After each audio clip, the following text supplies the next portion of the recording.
Well, again, I'm happy that they never did overpromise and that they do, when I need their help, they respond and do everything they can to help me get what I need. And I still do not perfectly understand their technology, and I need to understand it better. And but all in all, I don't really stay with things that don't work, and I've been with them for quite a few months now because it seems to work pretty well. Well, I like very much that they did not try to oversell me. They didn't overpromise anything. That's how I operate.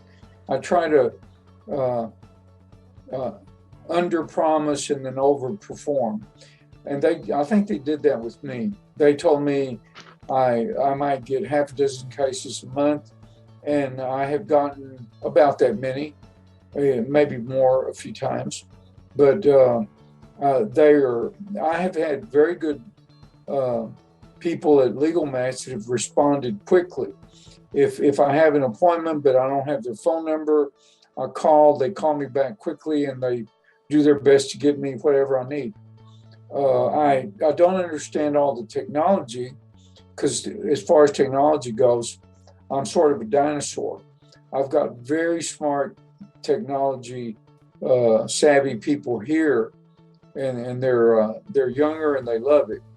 And I hire people like that because I'm not that strong on technology, but I've liked dealing with Legal Match. Well, definitely every week, but I travel a lot, and if I'm traveling, I don't try to deal with it. If I'm in a big conference or a big meeting with a judge or some deposition or that kind of thing, so probably I'm only spending half my time looking at the leads, and I skip quite a few of them because I don't want to deal with them or just don't have the background. And I mean, I believe I have a strong background, but I there are things I just have never done, and I uh, don't want to, start all over and learn how to do things that I've not already been doing. Well, it's very competitive. If I like a lead, then I've got competition because there will easily be uh, a dozen other lawyers that like that case also. And although I know what I'm doing, you know that this is more difficult than dealing with business referred by accountants that I know very well. If an accountant calls client and says, I recommend you do an estate plan or that you litigate this probate dispute, the client will ask the accountant, who should I go to? And then when they give them my name, then, it's I don't have to sell it. It's already been sold. But I'm with Legal Match, I'm dealing with strangers, and they are also dealing with uh, my competitors.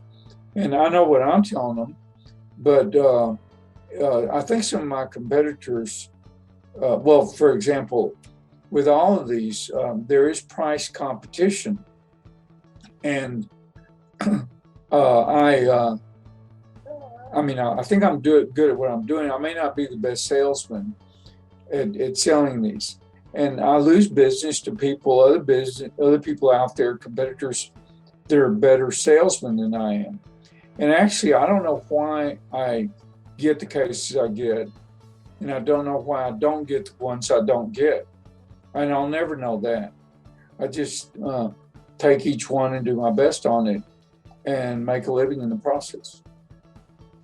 Well, we've always been ridiculously busy, always, from the beginning to now. But it was just, uh, I've gotten a few more cases through Legal Match, and uh, they've had different challenges, and I've benefited from it by competing and handling some of these challenges. Not again, we've always been very busy. This was a certain amount of additional work, but without LegalMatch, we had plenty to do. So it's been, I don't know that it made much difference just because we've always been ridiculously busy, but it didn't hurt to be in it. It was more, a little bit more business to handle. I have not had any good result with the only other one I tried. I tried one, it was terrible, and I just bailed out of it immediately. I've been with LegalMatch quite a few months now, so I have some challenges, but I have help at LegalMatch in dealing with these. So it's quite a bit better in my experience. If there's anything better out there, I don't know about it. Well, I would encourage them to stay with what they know. Only 1 out of every 4 lawyers ever does a jury trial. If they haven't done that, be very careful learning a new way to make a living. Stick with what they know. The other, again, be very careful what clients they take. And it's always good to get a adequate retainer, because in some cases, that's the only payday they're going to have. So as long as they will stick with what they know, screen their cases, and get a clear understanding and an adequate retainer, it should work okay. And I don't think LegalMatch overpromises anyone that this is going to change your life a whole lot. It will be more of what they're used to doing. I believe it should just be more business that they are familiar with. And anyone can get into problems if they try to do something they haven't done before. Well, the most important thing, you have to be very careful in screening the business. For the most part, I'm used to dealing with accountants, CPAs, entrepreneur clients. They all are very good at operating their business, and the accounting firms and I are much stronger than they are on the financial and legal side. But with these people, this is more of a blue-collar demographic. I had no idea that retired firemen sometimes have a pension of several $1,000,000. I should have known that, but I didn't. You got to be careful in picking the cases, because if they start out very angry with their family, it gets worse. A lot of these cases can quickly turn into a will contest. And also, it's very competitive. You know, if there's a case that I like, plenty of other lawyers like it, and they'll compete against me. And that means, the fees are not high as I might like, but I like the competition. And, I'm learning to be more selective in which cases I try to get. Well, again, I think I follow those rules. I've litigated 1,000 cases. I know a lot about probate. I've done 3,000 estate plans over a 35-year period of time. So I already know quite a bit. And for example, last week I won a will contest. And for me, it was just fun. But for the people involved, it was, had a big impact on their life. And you get into challenges like that all the time. You've got to have the background to handle. In other words, if you just stay with what you know, you do okay. For example, I'm not very good at engineering or technology, so I probably should have gotten into patent work. Litigators in patent business are not the greatest, and the controversies involve huge amounts of money. But I don't want to do that without having a big background in it. Also, I've not done much real estate work. I think I don't like it. But I do well if I stay within the areas that I'm used to and trained in and have experience in.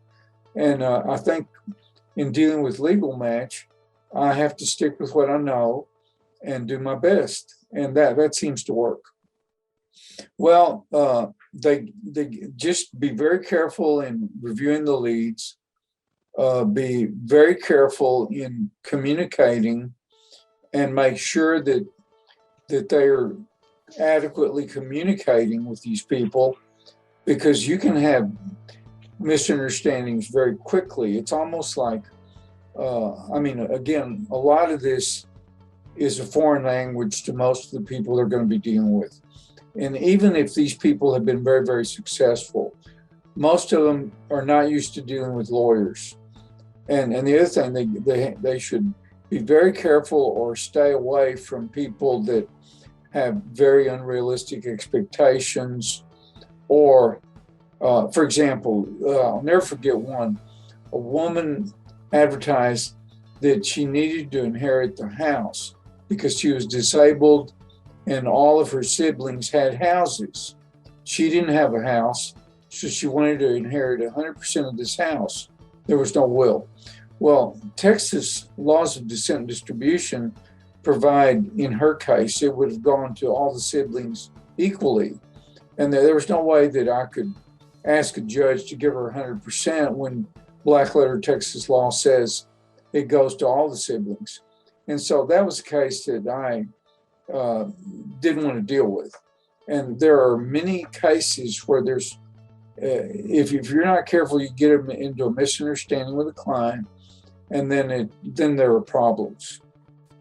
So again, lawyers need a LegalMatch, need to be very careful in their communications. Don't take cases that they don't know how to handle, and make sure they communicate well. And unless they want to do pro bono work, they better have a very adequate retainer. Communication is most important, and some of these people have enormous economic and social problems, and also trouble getting along with each other. We're handling a couple of pro bono cases. One lady doesn't have the money to pay her telephone bill. I've avoided pro bono work for the most part, but now I'm doing some of it. Communication is difficult. I've got to be very careful in what I offer to do, and then I have to be careful to make sure it's in writing and that they understand it. And for example, if one person hires me in a family, sometimes all of them think that I'm also going to represent the rest of the family, and I can't do that without an agreement. And also, they don't understand the process. They didn't do anything to prepare themselves for handling a probate or for handling estate planning. These things are foreign to them, so it takes a lot more communicating for them to understand, and more Zoom calls. And again, that's a challenge. Outside of LegalMatch, when I'm referred a client by an accountant, they trust their accountant as a trusted advisor. They don't question what the accountant is thinking and what I'm thinking. They just want to get the work done. These people, you have to educate them. And if you don't do that, then there's misunderstandings, then it goes downhill after that.